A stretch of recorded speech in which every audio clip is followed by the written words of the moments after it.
All eyes on the skies as the risk for severe weather moves on into green country. Our Oklahoma weather experts have been tracking a cold front that could bring dangerous storms tonight. We'll tell you which areas could be hardest hit and show you some of the preparations underway right now. On the scene, on the story, News on 6 starts now. Storms are moving closer to green country. Parts of the state are under tornado watches and warnings right now. Oklahoma's largest team of storm trackers are out on the street monitoring conditions all across the state for us. And we start tonight with meteorologist Mike Grogan. Mike, how severe could this get tonight? Well, we're looking at very powerful winds that could affect a wide portion of green country, and that's the main concern as a squall line is forming to our west and it moves its way eastward. That means we are in line to see quite a bit of strong to severe thunderstorms in the area. Right now, the outlined area, that is a tornado watch box just to the west of our viewing area. We'll likely see at least a severe thunderstorm watch box put in place as these storms continue their way eastward. Still a good ways away from green country, though. We have a few showers that have formed in advance of this cold front, but in any case, we are still looking at this on track to arrive in our western counties by about 6, 7, or probably about 8 p.m. or so. Right now, these are still moving to the east northeast, but some development on the leading edge there does indicate we are just on the cusp of seeing some of the storms in our area. Darren right now is located near El Reno. This is his view as the squall line is forming to his west, and then heavier storms developing back towards Red Rock. These will be pushing towards the Fairfax area here in the next 30 minutes or so. As we look at our severe weather threat right now, that tornado watch goes until 10 p.m. tonight. Southeastern Kansas, you're in the mix for a severe thunderstorm watch until 10 p.m. They will be seeing that expanding eastward, though. All of us pretty much in that moderate risk for some high winds and some hail, perhaps an isolated tornado, and also some flash flooding concerns. So we have quite a few things that we're tracking tonight. So once again, as we talk about the evening hours, we're going to see the rain chance really going up by 9 to 11 p.m.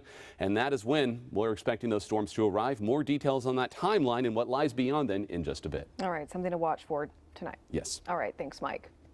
All right, 10 years ago, storms injured dozens at Oktoberfest. More than 40 people were hurt after winds brought down one of the tents there. News on 6's Katira Winfrey is live on the scene at Oktoberfest as organizers have just announced the event will close early tonight. Katira. Aaron, organizers said they just got some updated information from local weather teams and national weather teams. So instead of closing at 1 o'clock in the morning, they're actually going to shut down at 9 o'clock. As of right now, it still feels pretty good outside. It is a little bit windy, but as you can imagine, they will be keeping watch. But as of right now, Oktoberfest is still packed with people going from tent to tent, testing out all of the different beer, all of the different food. And organizers say, as I mentioned before, are continuing to follow local and weather services to stay ahead of any threats. And they say they have police and other emergency personnel patrolling so they can help spread the word if they have to shut down even earlier than 9 tonight. A few people I spoke to say they are watching the weather, but say they wouldn't ever have any fun if they let a threat run them off. That's part of being from Oklahoma, so you just got to be ready for that. So, Awesome. yeah, I think these tents are rated for like over 100-mile-an-hour winds, so I think we're pretty safe unless there's a tornado coming through. And again, the organizers say they will be keeping updates posted on social media and on the website. And of course, you can also check out the News on 6 app. Reporting live on the scene on the story in Tulsa, Katira Winfrey, News on 6. All right, thank you, Katira. A man is arrested in Rogers County after the sheriff's office says he sexually assaulted a young girl. Thomas Brian Doyle Jr. was arrested Friday morning on complaints of indecent exposure and child sexual assault. The victim's mother told deputies that her daughter said Doyle had touched his privates to hers. The victim also said that Doyle had her touch him while he watched pornographic videos.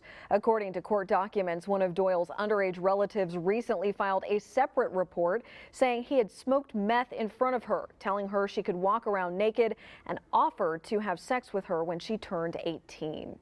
First-degree rape and lewd acts with a child under 16. Those are just 2 of 11 felony counts a Department of Corrections officer is in jail for tonight. Christopher Adams was booked into the Oklahoma County Jail last night. The agency removed Adams from having contact with public and inmates at Mabel Bassett Correctional Center in McLeod. Adams joined DOC back in 2014. DOC Director Joe Alba said in a statement, "We are not aware of any other potential victims. If there are any, we encourage them to come forward." Police find a man stabbed several times in the middle of the street this morning. Officers say the man was found near Pine and Denver and had several stab wounds to his upper body. They say the victim was not cooperative and would not tell them what led up to that stabbing. The man was taken to the hospital and is recovering. A man is in critical condition after being hit by a car late last night near Pine and Lewis. Tulsa police say the man had been on his bicycle when he fell off, stood up in the road as several cars passed him heading west. Then they say a driver heading east hit the man while he was still standing there in the road. The driver was not cited or arrested, and the collision is still under investigation. The Muskogee Creek Nation gathered near 17th and Boulder today to commemorate the spot where they first settled back in 1836. Only here on 6, photojournalist Greg Bonds was at the ceremony as the nation celebrated their survival through hardship.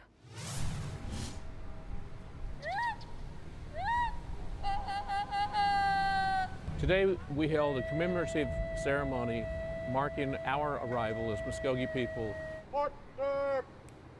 We were the original inhabitants of the city of Tulsa, and the property on this hill is where we first settled in 1836. And so each year we gather here, have a short but peaceful ceremony to mark that occasion and to celebrate the fact that we've thrived since we've been here after all the hardships that we endured getting here. Not one thing that goes on in life around us should ever go unnoticed, because it is all of those characteristics that make us who we are today. Very pleased that we can still have this property, that it remains in place, that the oak tree still remains, and we'll always take care of it the best we possibly can and make sure it's here for everyone.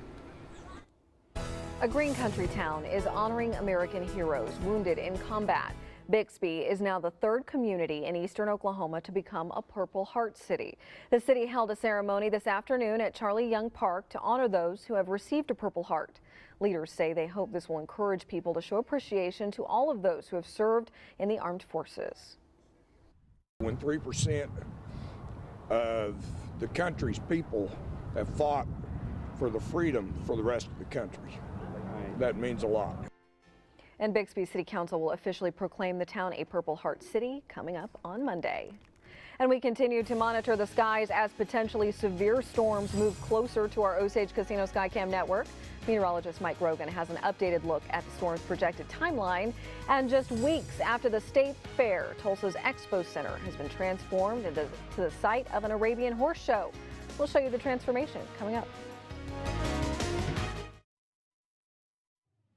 Strong storms are moving into Green Country right now. Our Oklahoma weather experts are tracking the system, and we'll have an update here in just minutes.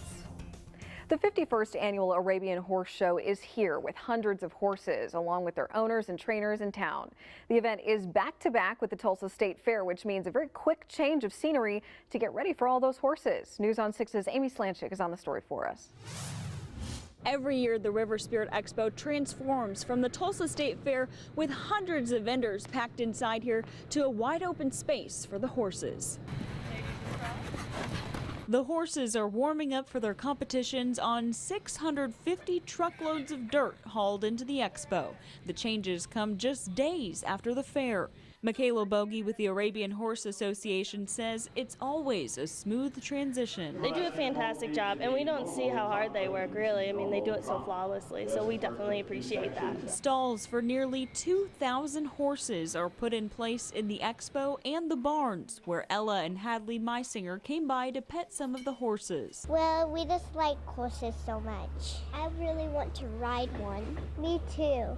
They didn't have to travel very far to get here, but Molly Silbernagel came here from Washington State to compete with Fireproof. Looks a lot like his mother and then has all the pretty Arabian attributes from his father. She's come here for years to compete and says she's impressed with Tulsa. The facility's really good for what we do, so we really like it. Hopefully it doesn't have too big a thunderstorm tonight. It's a great town to come to. They're always super welcoming, and there's a lot of fun stuff to do here. The horses, owners, trainers, and riders will enjoy the expo through the 28th before the next event comes along. On the scene on the story in Tulsa, Amy Slanchik, News on 6. All right, Mike joining me now. A lot to talk about for tonight. That's right. We're just a few hours away from severe storms rolling into Green Country, already ongoing in western Oklahoma. So we've got our storm teams out, and we are ready to track this all night long, as these are quite a few hefty storms that are moving our direction. Now, this is going to form into a squall line, which means it's about 100% chance you're going to have the rain and the storms tonight. Right now, those storms are lined up from south of Wichita through the Enid vicinity back